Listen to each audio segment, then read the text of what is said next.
네, 안녕하세요. 반갑습니다. 저는 다원교육에서 영어를 담당하고 있는 강사 김보영입니다. 저는 오늘 영상에서 여름방학 동안 제가 4주 동안 진행할 서술형 독해 특강에 대해서 설명드리고자 합니다. 자, 네. 우선 이제 여름방학을 앞두고 있는데 여름방학 특강을 특강 이제 설명을 드리기 앞서서 많은 이제 학생들과 그리고 학부모님들이 이제 저에게 질문을 주세요. 요렇게 질문하십니다. 여름방학이 굉장히 짧은데 이 동안 이제 어떻게 영어를 학습하고 공부해야 될까 많이 질문을 주십니다. 그래서 짧은 여름방학인데 4주 동안 영어를 가장 잘 공부하는 방법이 뭘까? 저도 항상 이제 고민을 하고 있는데요. 제 대답은 이겁니다. 4주 동안 최대한 많이 풀어보고 최대한 많이 써보기. 요렇게밖에 제가 대답을 드릴 수 없을 것 같아요. 왜냐하면 사실 겨울방학 때는 1주차부터 거의 8주차까지 이렇게 8주 동안 길게 진행이 되니까 개념학습부터 그리고 적용까지 조금 이제 주차별로 차근차근 진행을 할 수 있다면 4주는 정말 금방 지나갑니다. 그래서 4주 동안 어떤 개념부터 이렇게 쌓고 적용을 하다 보면은 그냥 시간이 그렇게 많이 있지 않기 때문에 저는 첫 주부터 최대한 많이 풀고 일단 써보자. 이렇게 목표를 잡고 실제로 제 수업을 운영을 하고 있습니다. 그래서 제 수업은 화목 이렇게 서술형 그리고 독해 같이 병행을 하는 수업인데요. 그래서 총 8회로 진행이 됩니다. 근데 이제 나누자면 화요일에 서술형 그리고 목요일에 독해. 그래서 좀 시간이 안 되는 친구들 같은 경우는 분리수강도 가능하나 두 개를 같이 수강하는 걸 추천드립니다. 그래서 각각의 이제 수업을 나눠서 설명드리자면 먼저 독해반 같은 경우는요. 고난도 모의고사 기출문제를 최대한 많이 풀어보는 반입니다.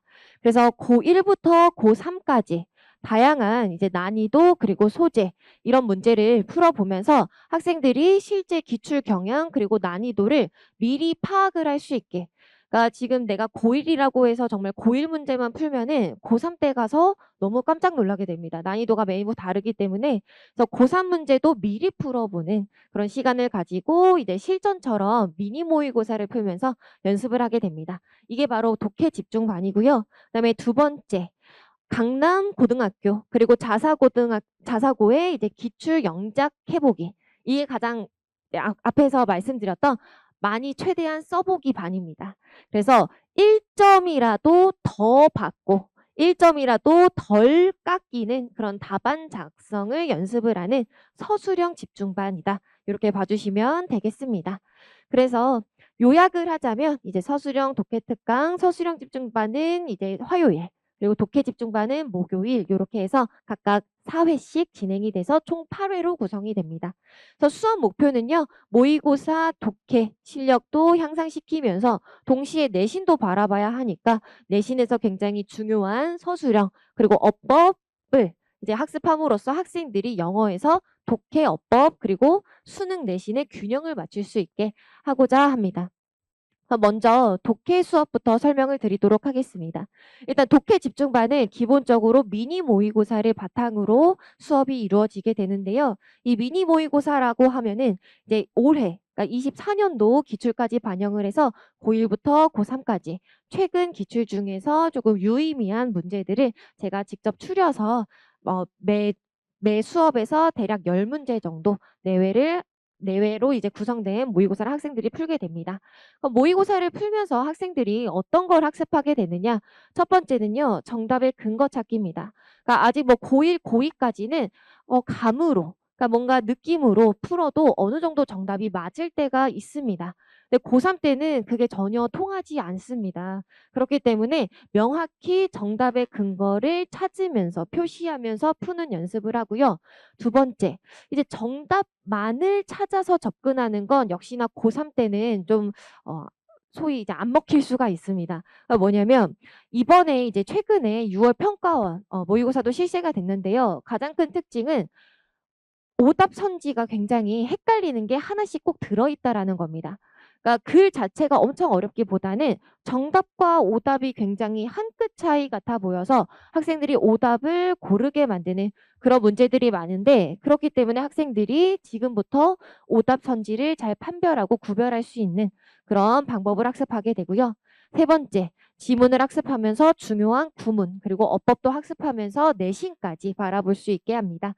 마지막으로 이제 주요 구문 어법 학습도 있지만 학생들이 모의고사 지문을 보통을 이제 모든 학교에서 이제 시험 범위에 포함을 하시잖아요. 그렇기 때문에 모의고사에서 봤던 지문을 제가 그 다음 주에 내신형으로 다시 재출제를 합니다. 그래서 학생들이 그 문제를 가지고 실제 시험에 대비하는 것처럼 미리 공부를 해와야 높은 점수를 받을 수 있게 그렇게 구성을 하고 있습니다. 그래서 실제 샘플을 보여드리면서 좀 더 자세히 설명드릴게요. 실전 미니 모의고사 같은 경우는 이렇게 실제 모의고사 형태로 제작이 되고요. 그래서 제가 엄선한 주요 기출문항으로 구성이 되어 있어서 해설 강의를 할 때 정답 접근법, 구문어법, 그리고 오답 판별법까지 같이 살펴보게 됩니다. 그래서 이거는 이제 실전처럼 진행이 되기 때문에 학생들이 OMR에 답안을 작성한 다음에 성적표가 당일 바로 발송이 됩니다. 그렇기 때문에 학생들이 실제로 이렇게 자기 방에서 혹은 뭐 스터디 카페에서 풀 때보다 훨씬 더 긴장감 있게 그리고 시간 관리를 하면서 푸는 연습을 할 수 있게 되고요. 그래서 현장감, 실전 연습 효과가 있습니다. 실제로 모의고사 볼 때 시간이 부족하다라고 하는 친구들이 많습니다. 그래서 시간을 재면서 푸는 연습을 할 수가 있겠고요. 그 다음에 이렇게 OMR로 제가 즉석에서 학생들이 이제 어떤 문제를 가장 많이 틀렸는지 그리고 그 중에서도 어떤 보기를 가장 많이 골랐는지 이걸 즉석에서 제가 분석을 합니다. 그래서 가장 오답률이 높은 문항은 제가 직접 수업 시간에 해설까지 하는 방식으로 진행이 되고요. 이런 성적표는 매 수업 끝난 후에 학부모님 그리고 학생에게 전달이 됩니다. 문자로 전송이 됩니다. 자, 그러면은 미니 모의고사만 푸냐? 이게 미니 모의고사는 실전 연습을 위한 것이고요. 그래도 매주 이제 대표 예제를 함께 풀게 됩니다. 그래서 대표 예제는 조금 개수는 적더라도 꼼꼼하게 그리고 어떻게 지문이 구성이 되는지 그리고 보기, 정답, 오답이 구성이 되는지 그런 걸 꼼꼼히 살펴보는 이제 예제 풀이 시간을 갖게 됩니다.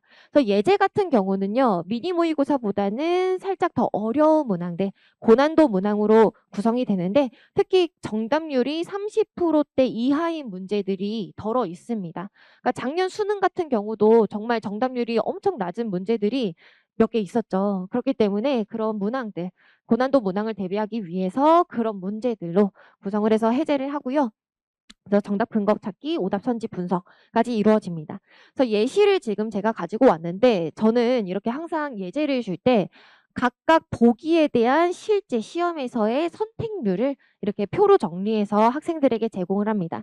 예를 들면 이 표 같은 경우는 정답이 5번이었는데 지금 선택 비율이 22%입니다.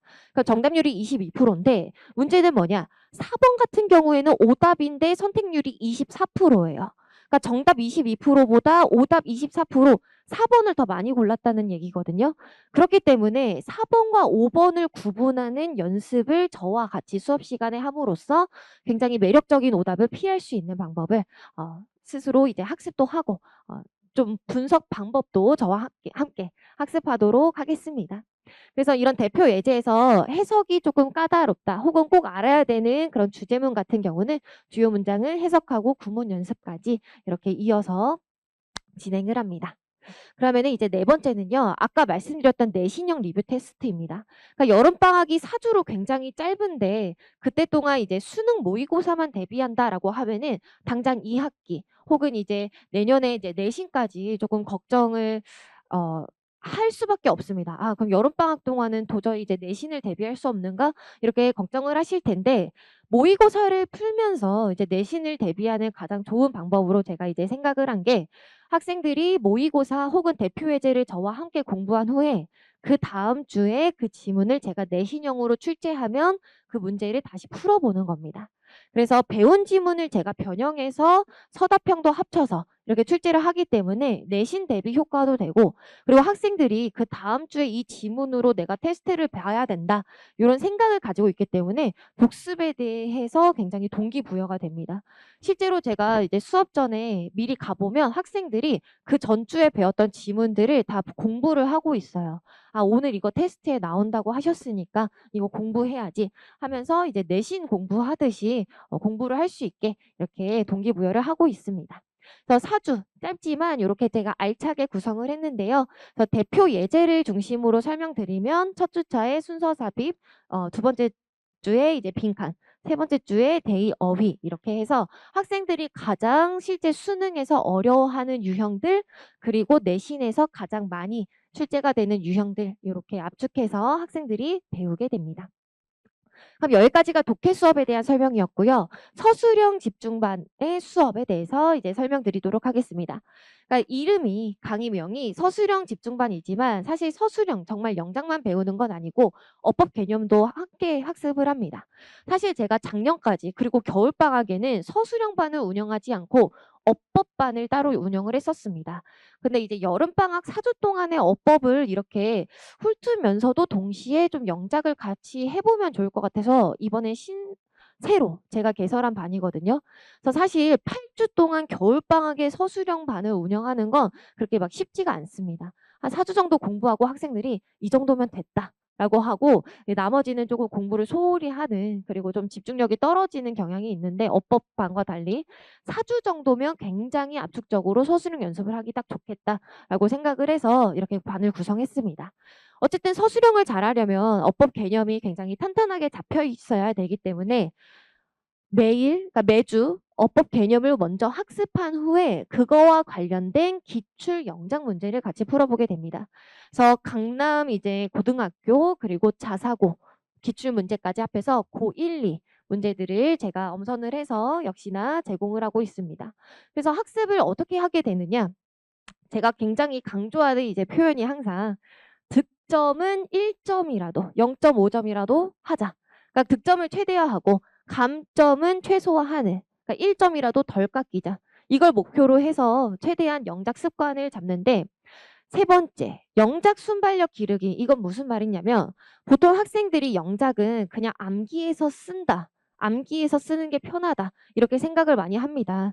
근데 아시다시피 이제 강남 고등학교 그리고 자사고 같은 경우는 웬만하면 외운 그대로 영작을 출제를 많이 안 하십니다. 어느 정도는 변형을 해서 학생들이 암기로만 풀 수 없게 그렇게 이제 출제를 하시거든요.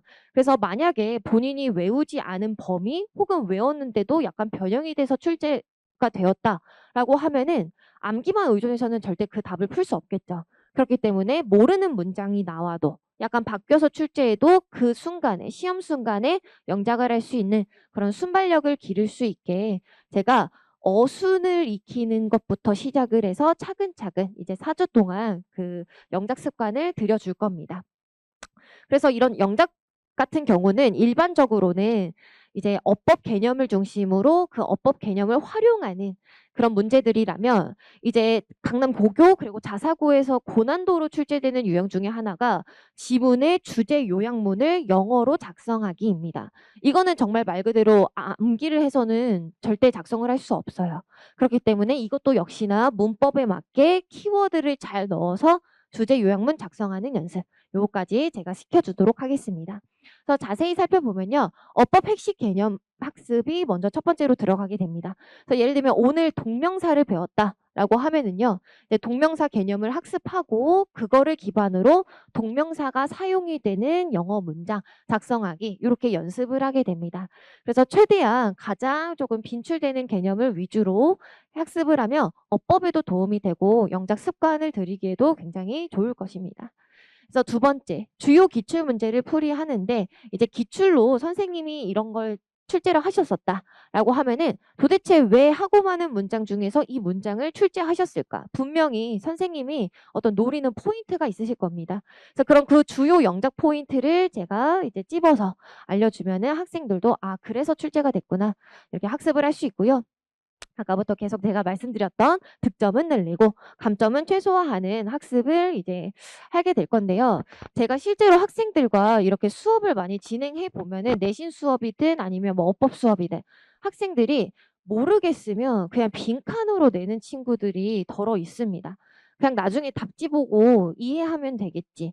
지금은 모르지만 언젠가 시험 상황에선 내가 쓸 수 있을 거야. 이렇게 생각을 하고 그냥 여기서 보는 테스트는 대충 봐야지 하고 빈칸으로 내는 친구들이 있는데 그런 건 제 반에서 제 수업에서 절대 용납을 못 합니다. 빈칸은 절대 불가능하고 어떻게든 1점이라도 받을 수 있게 부분 점수라도 받을 수 있게 쓰는 요령 그리고 스킬을 제가 알려줄 테니까 학생들이 절대 이제 빈칸으로 내지 않게 제가 만들어 드리겠습니다.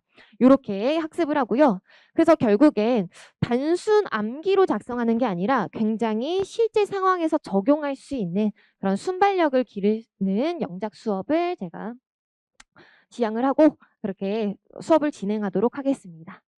그리고 이제 마지막 세 번째, 이제 어법을 중심으로 한 영작보다는 이제 더 난이도가 높은 주제문, 요약, 그리고 서술하기 유형도 함께 연습을 합니다. 이것은요, 제가 실제로 작년에 이제 여름방학 수업 때 출제했던 문제인데요. 예를 들면 밑줄 친 부분의 의미를 영어로 서술해라. 이런 거 출제 많이 됩니다. 15단어 이내로 작성해라 라고 하면은 이거는 암기로 풀지는 못하겠죠. 그렇기 때문에 이런 문장을 어떻게 작성을 하는지, 어떻게 점수를 많이 받을 수 있는지 이런 거를 같이 연습하겠습니다. 그래서 단순히 주어진 단어를 배열하는 게 아니라 내가 스스로 생각해낼 수 있는 그리고 온전하게 완전한 문장으로 작성하는 연습까지 함께 진행을 한다. 그래서 독해 집중반이랑 같이 수강을 하는 친구들은 아무래도 이제 독해 수업에 배웠던 지문을 이렇게 내신형으로 출제할 때 많이 도움이 되겠죠. 그래서 서로 이제 많이 독해 그리고 어법 유기적으로 연계된 그런 학습을 할 수 있겠습니다. 그러면 이렇게 했을 때 영작 위주로 수업이 이루어지니까 학생들이 이제 걱정을 하는 게 어법은 그래도 여름방학 동안 해야 되지 않나 이렇게 고민을 할 수 있겠습니다. 그래서 어법 문제 같은 경우는 과제로 제가 최대한 이제 커버를 하려고 합니다. 그래서 어법 개념 그리고 영작까지 이어지는 그런 과제를 구성을 해서 학생들에게 제공을 할 건데요. 어법 고르기부터 뭐 고치기 이런 기본 문제에서 영작 문제까지 각 단원에 맞게 각 개념에 맞게 이렇게 제공을 하도록 하겠습니다. 그래서 실제로 이거는 뭐 올해 이제 자사고 뭐 영작 문제 제가 적중했던 문제를 가져왔는데요. 예를 들면 이제 실제 시험 문제가 요겁니다. 그러니까 여기 부분에 빈칸을 뚫어놓고 영작해라 이렇게 출제가 됐었는데 제가 학생들에게 이제 테스트로 냈던 그런 문제 중에 이렇게 똑같은 위치가 영작으로 출제가 됐어요. 근데 이게 제가 뭐 여기 학교 선생님이랑 텔레파시가 통해서 그런 건 아니고 당연히 영작으로 나올 가능성이 높은 영작 개념이 포함되어 있어서 그 부분을 제가 이제 맞춘 겁니다. 그렇기 때문에 저랑 이런 기출문제를 풀고 학교 선생님이 무얼 노리고 내셨나 이런 거를 학습을 하면은 학생 스스로가 이제 내신 때 공부를 하면서 이 부분은 그럼 나올 수 있겠다. 스스로 정말 쪽집게가 될 수 있게 이렇게 제가 그런 습관도 역시나 길러주도록 하겠습니다. 그래서 마지막으로 이제 과제를 설명드리자면 일주일에 이제 한 회 혹은 2회 이렇게 들었을 때 과제를 최대한 효율적으로 해올 수 있게 제가 구성을 하는데요. 이제 주간지 형태로 제공을 합니다. 그래서 기출문제 그리고 연습문제 등을 데이 1부터 데이 5까지 총 5일치로 구성을 해서 일주일 중에 5일만 투자를 해서 하루에 1시간에서 1시간 반 정도 분량만 이렇게 풀어오면 그래도 복습이 잘 될 수 있게 구성을 하고 있습니다. 그래서 학생들이 실제로 이렇게 나눠서 주니까 그래도 하루에 영어를 어느 정도 정해진 시간은 꼭 공부할 수 있게 돼서 좋아요. 이렇게 많이 얘기를 하더라고요.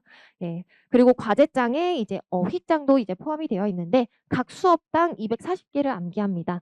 그러면 이제 화목 동시 수강하는 학생들은 480개를 외우게 되는 거죠. 그래서 거의 이제 한 주에 500개 정도 외우게 됩니다. 그래서 과제만 잘해와도 복습이 잘 될 수 있도록 제가 잘 구성을 하겠고요. 그리고 이제 클리닉 같은 경우는 기본적으로는 이제 뭐 단어 재시험이 필요하다던가 숙제를 안 해왔다 혹은 보충이 필요하다라고 하면은 수업 전후 20분 정도는 제가 진행을 하려고 합니다. 근데 그 이상 시간이 필요하다 하는 학생들은 제가 개별 조율을 해서 따로 클리닉을 부를 건데요. 재시험이나 질의응답을 진행을 하는데 화요일 이제 화요일 혹은 목요일 9시, 10시는 웬만하면 참여할 수 있도록 제가 시간을 정해서 클리닉을 운영하려고 합니다. 그래서 이 자세한 내용은 학생 개별적으로 조율이 가능하니까 이거는 문의 주시면 제가 클리닉 시간을 안내해 드리도록 하겠습니다. 네, 그래서 제가 준비한 내용은 여기까지고요. 이제 마지막으로 말씀드리자면 계속 말했지만 4주 참 짧습니다. 그 4주 동안 최대한 수능 내신 합쳐서 영어 실력을 가장 잘 향상시킬 수 있는 방법은 많이 풀고 많이 경험하고 많이 작성해 보는 겁니다. 그래서 제 수업에 보내주시면 독해 문제 그리고 영작 문제 최대한 많이 풀면서 4주 동안 정말 많이 풀어봤다. 이 학기에 그리고 내년에 정말 잘 준비될 것 같다. 이런 느낌이 들 수 있도록 잘 가르칠 테니까 믿고 맡겨주시면 감사하겠습니다. 네, 그럼 제 설명은 여기까지 마치도록 하겠습니다. 시청해 주셔서 감사합니다.